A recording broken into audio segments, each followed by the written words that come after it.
Tu pars en voyage, en vacances dans l'Est des États-Unis, en voiture ou en VR, et tu veux trouver évidemment le meilleur itinéraire.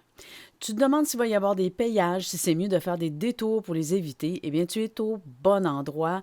Dans cette vidéo, on va voir comment trouver non seulement le coût des payages, mais on va aussi regarder comment comparer des itinéraires avec et sans payage pour que tu aies tout en main pour choisir le meilleur itinéraire pour ton voyage. Je suis Nathalie Bergeron, la cofondatrice et créatrice de l'application de planification de voyage Planning Motion. Planning Motion, c'est une application web qui te permet de réunir toutes tes informations de voyage en un seul endroit. Tu peux ensuite voir ton itinéraire sur une carte, dans un calendrier ou une page de dépenses convertie dans la devise de ton choix. Le lien vers le site web de Planning Motion est dans la description. Tu peux l'essayer gratuitement en prenant un abonnement excursion gratuit. On me demande souvent comment faire pour choisir son itinéraire quand on part sur la route aux États-Unis. Alors, je profite de notre road trip à Philadelphie pour parler des autoroutes à péage de l'Est des États-Unis et de la façon de payer le moins cher possible pour les utiliser. Il existe depuis longtemps des lignes rapides, Easy Pass, que les véhicules munis de transpondeurs pouvaient utiliser. J'avais, dans le passé, analysé la possibilité de m'en procurer un. À l'époque, pour se rendre en Floride à partir du Québec, il fallait avoir pas seulement un, mais plusieurs transpondeurs pour traverser tous les États. J'ai jamais trouvé que ça valait la peine de me procurer un transpondeur par État pour uniquement sauver un peu de temps dans la file d'attente au poste de péage. Mais les choses ont changé. Premièrement, le même transpondeur de EasyPass fonctionne maintenant dans 19 États. Ça couvre donc tous les États de l'Est des États-Unis. Deuxièmement, plus en plus de postes de péage n'offrent plus la possibilité de payer en argent ou même par carte de crédit. On doit donc obligatoirement passer par les lignes EasyPass. Si on n'a pas de transpondeur, il n'y a pas de problème. On passe quand même, mais grâce à notre plaque d'immatriculation, l'agence va nous envoyer une facture à la maison. Et le montant facturé sera généralement plus élevé que le prix pour un véhicule muni d'un transpondeur. Alors, on a refait l'exercice pour voir si ça valait la peine de se procurer un transpondeur pour notre road trip à Philadelphie. Pour obtenir le coût des péages, j'utilise l'application Toll Guru. Toll Guru, c'est un site web qui permet d'entrer nos principales étapes de voyage et on obtient le coût des différents itinéraires possibles. En passant, il y a aussi une application mobile de Toll Guru. On a fait une vidéo pour partager les 5 applications qu'on utilise le plus sur la route aux États-Unis et Toll Guru est l'une d'elles. Mais en préparation, avant de partir, j'aime mieux utiliser le site web. En cliquant sur Détails, là, on voit si on peut payer en argent ou pas.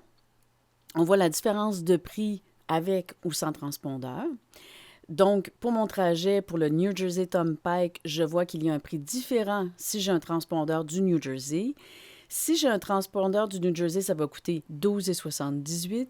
Si j'ai un autre transpondeur, ce sera 17,04. Ça coûtera le même prix si je paye en argent. Pour le Delaware River Bridge, avec un transpondeur EasyPass, peu importe lequel, ce sera 6,90. Ce n'est pas possible de payer en argent, donc si on n'a pas de transpondeur dans notre véhicule, on va avoir une facture par la poste de 9,20 $. Tout ça en dollars US, évidemment. Pour le Pennsylvania Turnpike, le prix sans le transpondeur est plus que le double et c'est pas possible de payer en argent ou carte de crédit. Il n'y a que des lignes EasyPass. Il n'y a pas de guérite pour payer à ce poste de péage-là. Après avoir pris en note le coût des péages avec Toll Guru, je vais dans Google Maps pour comparer les itinéraires en évitant les péages. J'ai évidemment préparé les étapes de ce voyage à Philadelphie dans Planning Motion. Je peux donc aller dans Carte pour obtenir l'itinéraire dans Google Maps. Je vais commencer par l'aller seulement. Donc, dans Google Maps, je vois ici des informations que je vais traverser la frontière, qu'il y a des péages. Ici, juste en bas des étapes, je peux cliquer sur Options et sélectionner Éviter péage. Donc, je peux obtenir et comparer le temps et le nombre de kilomètres en évitant ou pas les péages. Je peux faire le même exercice pour le retour. Je retourne dans Planning Motion. Je vais sélectionner Philadelphie et Gatineau seulement. Même chose dans Options, je sélectionne Éviter les péages et aussi je préfère voir en kilomètres plutôt qu'en milles. En évitant les péages, l'itinéraire que Google Maps suggère implique 3 heures de plus, 220 km de plus. Avec toutes ces informations dans TollGuru pour le coût des péages avec ou sans transpondeur et avec Google Maps pour le temps et les kilométrages avec ou sans les péages, on peut prendre la meilleure décision selon ce qu'on préfère comme itinéraire. Donc, en prenant en considération qu'un seul transpondeur est nécessaire pour les péages dans les 19 États du regroupement EasyPass, pourquoi pas s'en procurer un, surtout comme on a pu le voir, si le coût pour acquérir se paie avec les économies qu'on fait avec un tarif de péage moins élevé avec un transpondeur. On peut se procurer le transpondeur de l'une des agences qui fait partie du regroupement EasyPass.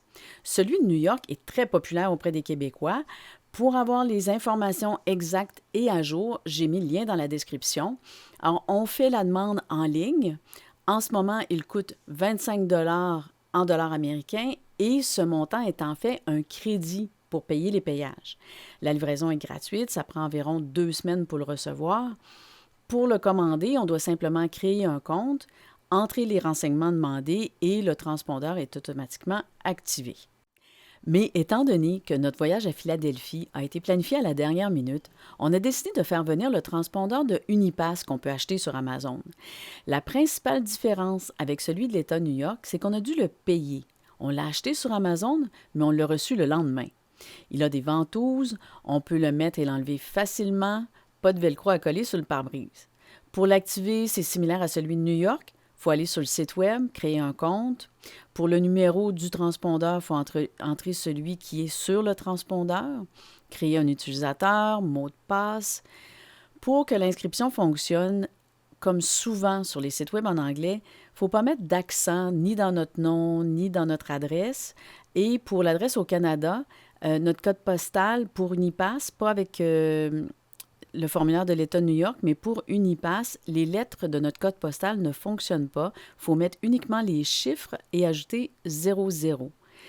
Et finalement, le numéro de téléphone a du chiffre, seulement le code régional et le numéro de téléphone. On ne doit pas mettre le 1 devant.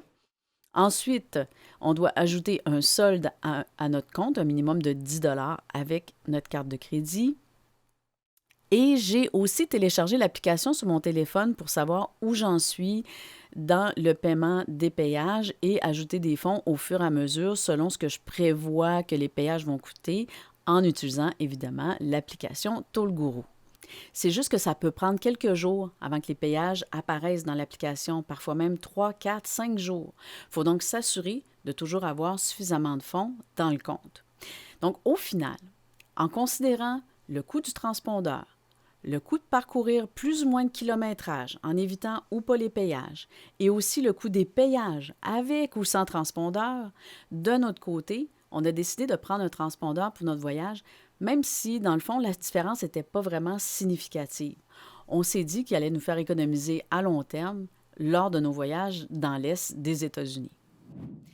Pour utiliser les applications comme TollGuru ou celle du transpondeur sur la route pendant le voyage, il faut avoir accès à Internet. On préfère toujours prendre un forfait pour avoir le meilleur prix possible avec l'utilisation de nos téléphones en itinérance.